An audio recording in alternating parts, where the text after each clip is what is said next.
Shalom, selamat pagi Bapak Ibu Saudara yang dikasih Tuhan. Kita jumpa kembali dalam renungan Manarema. Kita akan sama-sama berdoa terlebih dahulu. Bapa dalam surga, dalam nama Tuhan Yesus, berterima kasih buat kesempatan kami boleh kembali mendengar kebenaran firman-Mu, diingatkan untuk apa yang Tuhan kehendaki ada dalam kehidupan kami, sehingga hidup kami semakin berkenan kepada Tuhan. Urapi hamba-Mu, urapi semua yang mendengar kebenaran ini, supaya baik yang menyampaikan maupun yang mendengar, sama-sama beroleh berkat dari kebenaran firman Tuhan. Dalam nama Tuhan Yesus Kristus kami sudah berdoa, haleluya, amin. Bapak Ibu Saudara sekalian, pagi ini kita akan sama-sama belajar sebuah kebenaran yang saya beri tema, lebih berharga.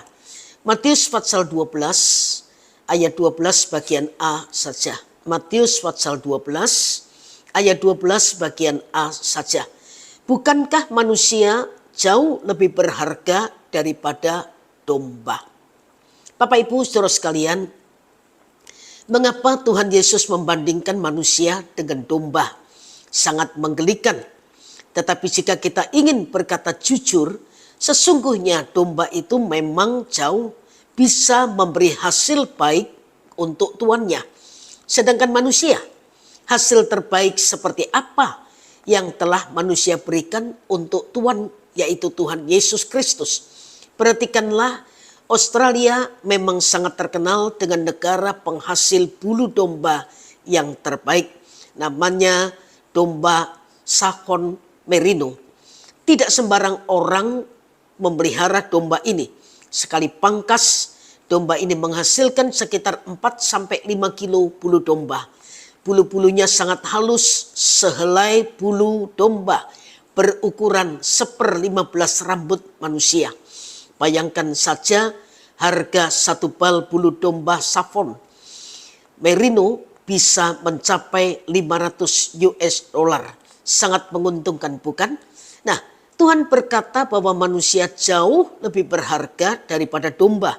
Seharusnya Tuhan bisa menikmati hasil-hasil terbaik melalui hidup kita. Bukankah kita pun telah dipeliharanya dengan sangat baik? Hidup kita telah dipisahkan dari kehidupan dunia ini. Kita menikmati firman-Nya setiap hari, menikmati penjagaan, pemeliharaan, dan berkat-berkat yang telah diberikannya dalam hidup kita. Jadi sangat wajar jika Tuhan menuntut ada hasil-hasil terbaik atau buah-buah yang selalu kita hasilkan untuk memuliakannya. Dari waktu ke waktu sudah semestinya hidup kita mengalami perubahan dan pertumbuhan ke arah kedewasaan sejalan dengan pengenalan kita akan Tuhan. Terus menghasilkan buah-buah yang baik adalah hal yang diinginkan Tuhan terjadi melalui hidup kita. Dengan anugerahnya, kita masih diberi waktu dan kesempatan hingga saat ini agar kita dapat memberikan buah-buah terbaik. Dari hidup kita harus dihasilkan buah pikiran yang baik, perkataan yang baik, hati yang baik, dan perbuatan yang baik juga. Gunakan setiap kesempatan untuk terus menghasilkan buah-buah terbaik bagi Allah kita. Bertumbuh dan berbuah adalah hal yang sangat dinantikan Tuhan melalui kehidupan kita. Coba kita baca Yesaya 5 ayat 1-7. Dan saya berharap ketika kita membaca ayat-ayat ini kita sudah bisa menangkap hati Tuhan. Apa yang diharapkan oleh Tuhan dari kita manusia. Nyanyian tentang kebun anggur. Aku tidak menyanyikan nyanyian tentang kekasihku. Nyanyian kekasihku tentang kebun anggurnya. Kekasihku itu mempunyai kebun anggur di lereng bukit yang subur. Ia mencangkulnya dan membuang batu-batunya dan menanaminya dengan pokok anggur pilihan.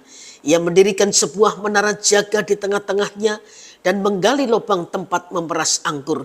Lalu dinantinya supaya kebun itu menghasilkan buah anggur yang baik, tetapi yang dihasilkannya ialah buah anggur yang asam. Maka sekarang hai penduduk Yerusalem dan orang Yehuda, adililah antara aku dan kebun anggurku itu. Apatah lagi yang harus diperbuat untuk kebun anggurku itu yang belum kuperbuat kepadanya. Aku menanti supaya dihasilkannya buah anggur yang baik, Mengapa yang dihasilkannya hanya buah anggur yang asam? Maka sekarang aku mau memberitahukan kepadamu apa yang daku lakukan kepada kebun anggurku itu. Aku akan menebang pagar durinya sehingga kebun itu dimakan habis dan melanda temboknya sehingga kebun itu diinjak-injak. Aku akan membuatnya ditumbuhi semak-semak, tidak dirantingi dan tidak disiangi, sehingga tumbuh putri malu dan rumput. Aku akan memerintahkan awan-awan supaya jangan diturunkannya hujan ke atasnya. Sebab kebun anggur Tuhan semesta alam ialah kaum Israel, dan orang Yehuda ialah tanam-tanaman kegemarannya. Dinantinya keadilan, tapi hanya ada kelaliman. Dinantinya kebenaran, tapi hanya ada keonaran. Roh Kudus menolong kita supaya kita dapat menangkap sesuatu dari pembacaan ayat yang cukup panjang. Dan jangan buat Tuhan itu kecewa. Sebab dari pohon anggur yang bisa dinikmati hanya buahnya. Carang atau rantingnya kecil-kecil, tidak ada gunanya selain dibuat sebagai kayu bakar. Itu sebabnya mari dengan pertolongan Roh Kudus, dengan kebenaran firman yang tertanam di hati kita, menghasilkan buah kemuliaan, buah kebenaran, buah yang mendatangkan kepuasan bagi Tuhan, sumber kehidupan kita.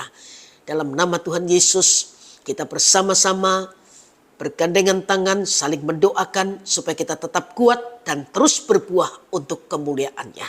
Mari kita sama-sama berdoa.